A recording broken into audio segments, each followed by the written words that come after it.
Hey guys, welcome back to Roots Refuge Farm. So I have a great vlog for you guys to watch today, full of lovely garden spring excitement. But first I wanted to let you know that the pre-orders for our shirts are now open. We do all of our merch in pre-orders. It allows us to work with a small business in Arkansas and provide better products for you. Right now, the link is down below to Be Unlimited. They have a special like Roots and Refuge landing page. And right now we have tank tops and t-shirts and some sweatshirts and all of that stuff available for pre-order. And we are doing a special for this first run of this pre-order, which closes on the 31st of this month, where you can get 10% off of your order with the coupon code ROOTS10. So we've brought back our most popular designs, as well as one that we haven't had in circulation for a little while. The store-bought tomatoes taste like disappointment, because I gotta get you guys ready. We gotta be ready to wear our gardening merch and start conversations with people in all the gardening centers as we're going into spring, as we're putting in our gardens, and we just like to build community around that. So the link's down below. Please check that out. Don't forget the coupon code and get your order in by the 31st to get 10% off. Thanks guys. Let's watch this vlog. And if you ran over me. Jeremiah just pulled up and pretended. I saw the plants and I was like, bug out. What? Jeremiah was pretending like he was about to run over these plants. I'm testing everybody, making see what their what's their skittish level. I'm just gonna keep plants around me and you won't run over me. So Will's out here up potting these plug trays. Say hello, Will. Hey, internet. I had a lot of people ask me where I got plug trays. And they said, well, everywhere I've seen you have to have a wholesale account. I got a wholesale account. So there are multiple places where you can buy these things if you have a wholesale account and a reseller's like tax ID, which I do. But as for like the regular person and just doing home gardening, most of these will not give you an account as just a home gardener. And I didn't order a lot this year, but I ordered some, which some will be for personal use, but some of these I am planning on reselling. And this is just kind of testing the waters of like how these things come and how they do, because I've mentioned to you guys that we've been kind of thinking about down the road having a larger operation where we're doing reselling. Most of these are cut flowers. Like these are two different kinds of poppies for cut flowers. I've got two different kinds of dahlias. These are actually chocolate cosmos, which are some that I hadn't found seeds for, and so I decided to get a small tray of those. And then rosemary.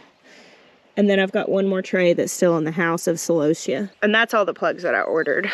But I looked into like other things, like peppers and tomatoes and stuff, but a lot of them were just the same varieties that everybody else gets that is selling commercially, which obviously they're ordering plug trays. And so I wanted to be able to offer like different things. But in here, lots of the tomatoes are coming up, which I didn't start just like an insane amount. I mean, obviously some of these are pretty thickly sown, but I didn't start like thousands or anything. Most of these will go into my garden and then sharing. And then over here, the peppers are starting to come up as well, and they're looking good. Next, I've got all the seeds out that I want to start over the course of the next couple of weeks, but space has been the issue. All right, guys, it's later in the day, and it's actually probably a little too warm for this sweatshirt that I have on. This morning, St. Patrick's Day morning,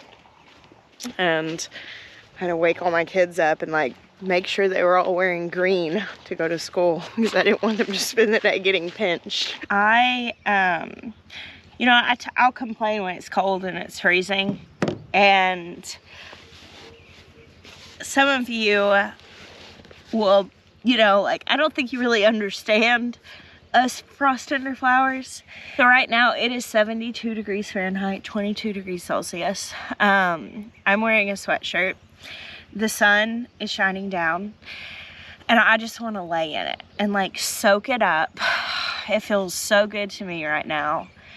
And Jeremiah, whenever it gets like over 70, he usually goes and he's at least in a t-shirt, sometimes in a tank top. All the hot-natured people will start getting miserable, you know, when it gets a little bit warmer than this.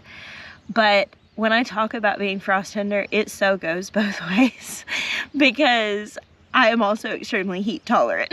Like when it's very hot outside, when it's like 90 plus, 32 plus, I don't even break a sweat. Like, I love it when it's warm. I just want to just soak up the sun and soak up the warm.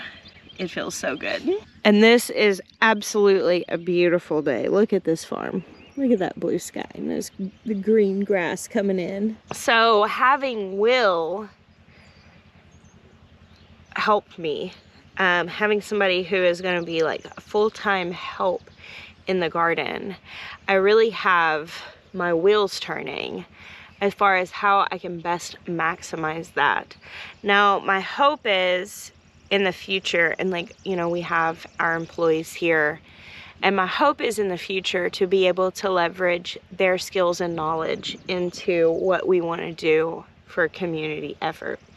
And I think that right now, having somebody here full-time in the garden, I'm just able to do a lot more. Like, I'm able to say, okay, I can start lots of extra plants. I can sell plants. That's something that I had let go of when it was just going to be me, because I didn't have the time to spend that much time potting and seed starting and managing. But now with help, I can, and I'm very excited about that.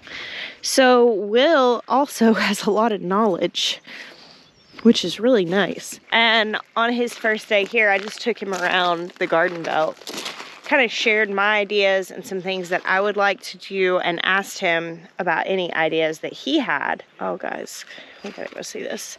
And one of the things he had suggested, and we're gonna try this and we're gonna start working on it, is what he likes to do is get wood chips, which a lot of times you can get for free from like arbor services, like chip drop and tree services. Chip drop is a thing you can sign up for. It never worked for me because I always lived so far in the country that it wasn't convenient for them to drop off at my house. But I've heard a lot of people who live in town getting lots of free wood chips from that. But he gets these loads of wood chips, and what he does is essentially build swales with the wood chips, and as they break down and turn into soil, they are swales. Like, I mean, and there's no you know, need for tearing into the earth and moving the earth around. And this area down here at the end of the driveway, so you come in down there, you'll pass the high tunnels, the gardens, obviously the greenhouse, in-ground gardens, all of this. And then there's this area down on the end, which this is a pretty significant slope here. I don't know how well that'll convey on the camera, but it is several feet lower down at the end than it is up here at the top. And so to plant in this, there really needs to be something that's going to slow the water down on this incline. And so what we're going to do is build these swales with wood chips on contour, and then plant our like berry bushes and things like scuppernongs. I mentioned that recently on an Instagram story. People are like, y'all got me Googling.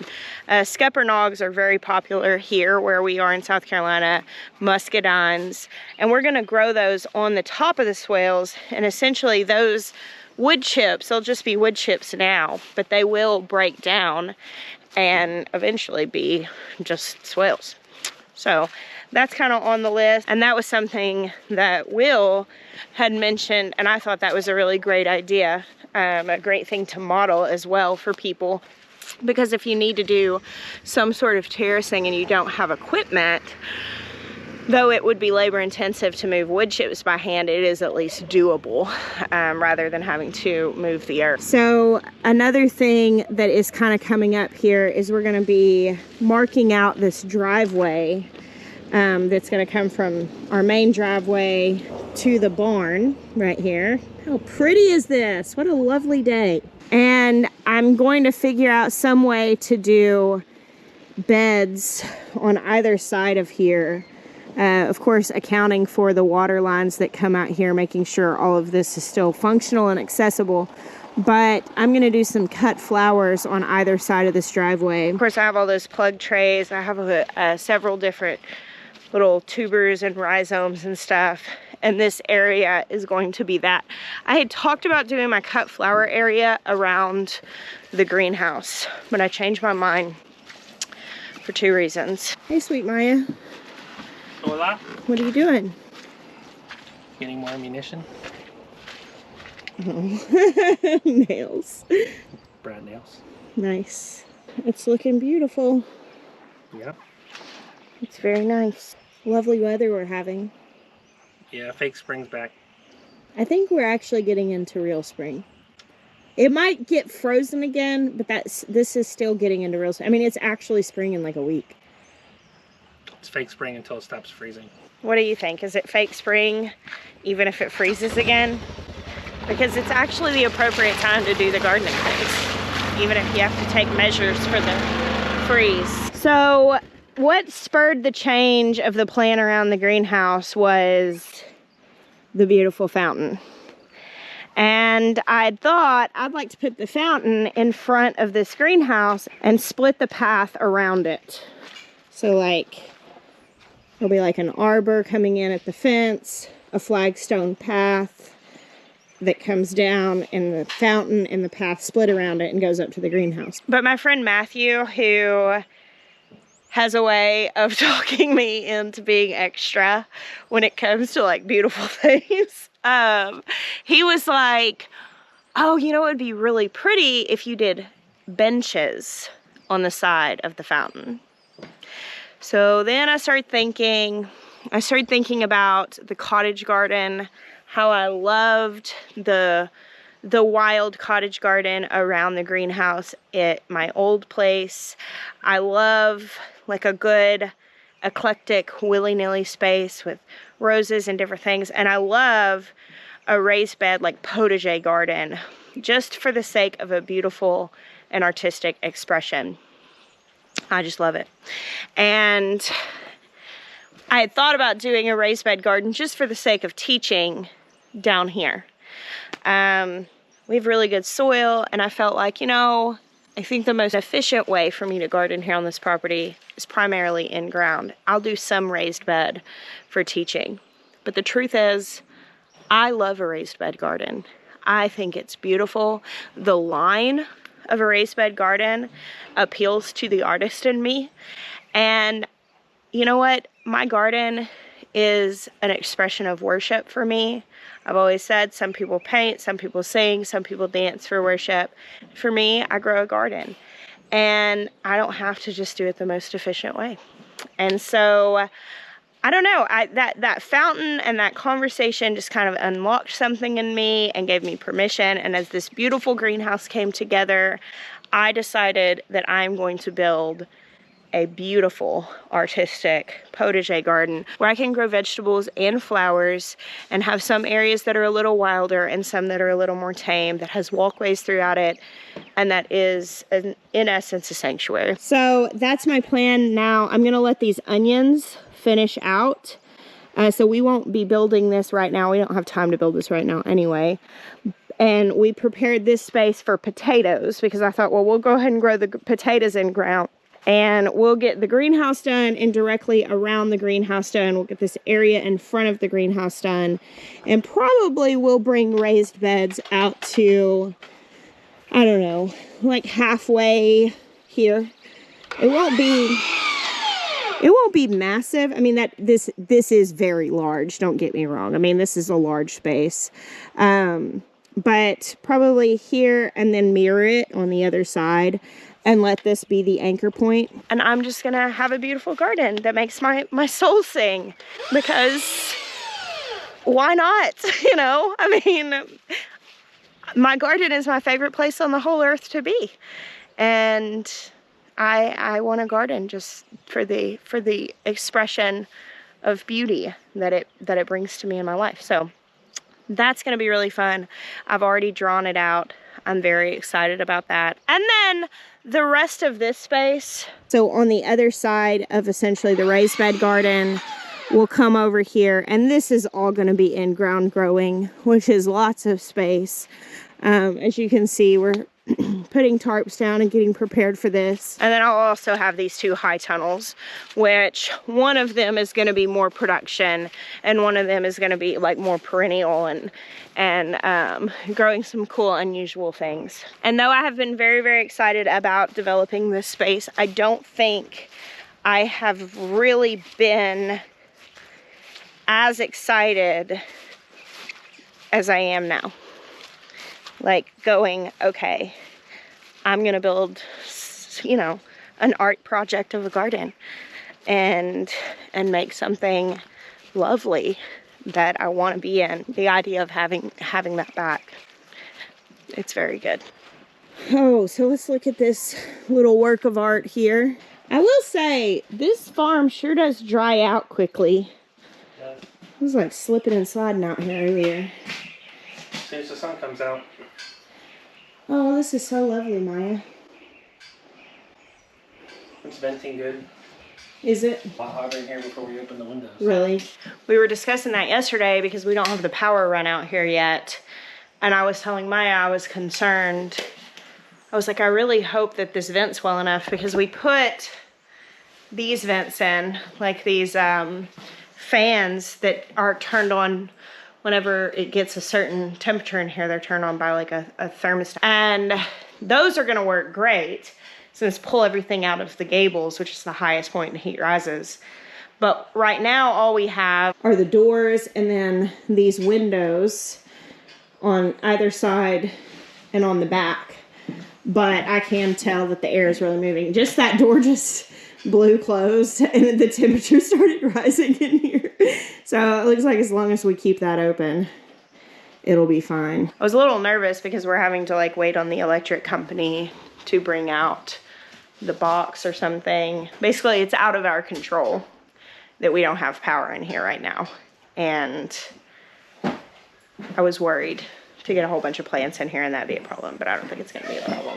So today we decided what we're gonna do for the shelving in here, because that's obviously the next step.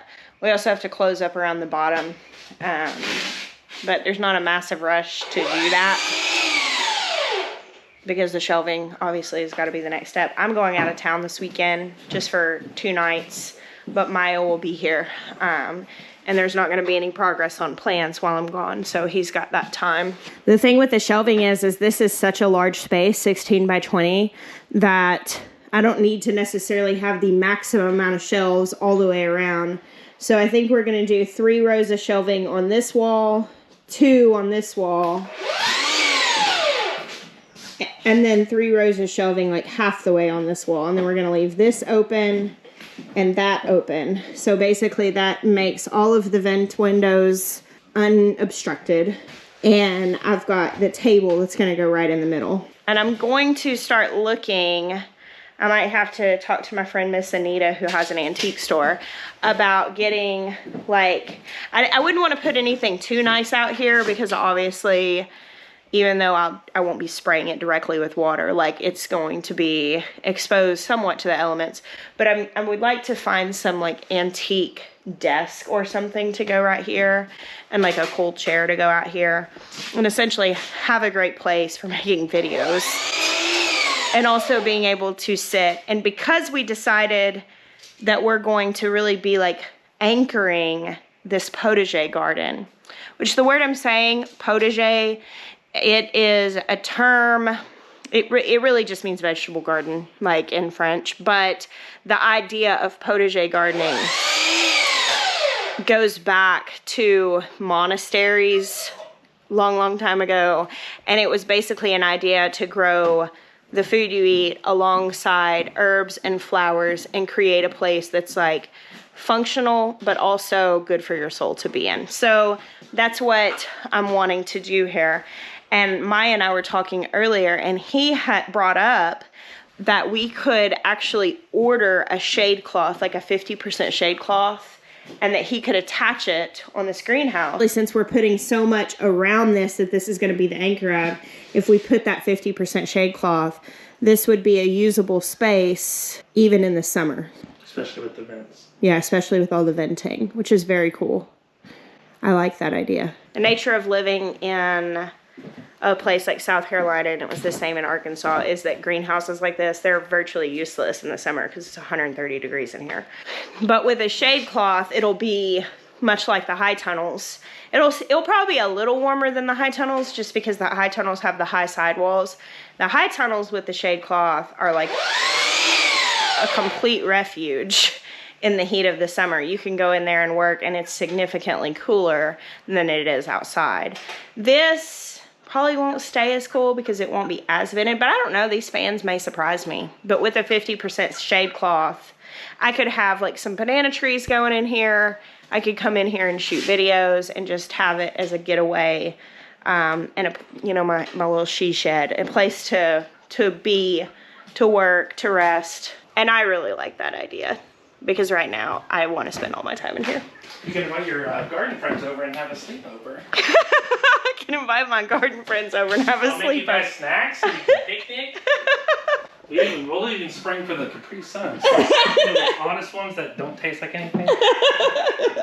I bet people are going to be like, I'd come sleep over in there. Yeah.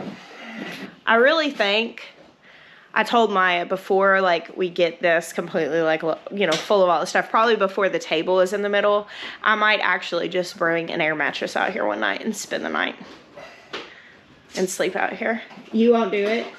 I mean, I'll do it if that's where you're sleeping. So you'll do it if that's where I'm sleeping, but you don't love the idea. Gosh, it's just so pretty. You better do it quick, because I sure as heck ain't joining you if it's in the heat. So it's got to be a cold night. See, I'm thinking like I'm thinking like one of the summer nights. It's like 75 outside. No, I'll be in the house. All right, you guys. So this is kind of a funny thing, but I'm going to go get my kids from baseball practice. We live very close to their school, so sometimes when it's nice outside, I roll up in the side-by-side. Go say hi. Hi. Jackson Asher just got done with baseball practice. Aren't they so cute? Sometimes I pick them up at the side-by-side when it's nice outside. Is that embarrassing? What? No. Okay, cool. Sometimes I'm just humiliating my kids, as one does. There's our farm. It's just such a beautiful day. I hope the colors on this camera are as vivid as I'm experiencing them in real life. This day has got me wooed for sure. Finish the vlog. All right, guys, I didn't wrap this vlog up yesterday, so thank you guys for hanging out with me yesterday. As a reminder, our merch is open until the end of the month on a pre-order that has a coupon code that ends on the 31st. So Roots10 is the coupon code. The link is in the description down below. Thank you guys for hanging out with us. I bless you. Until next time.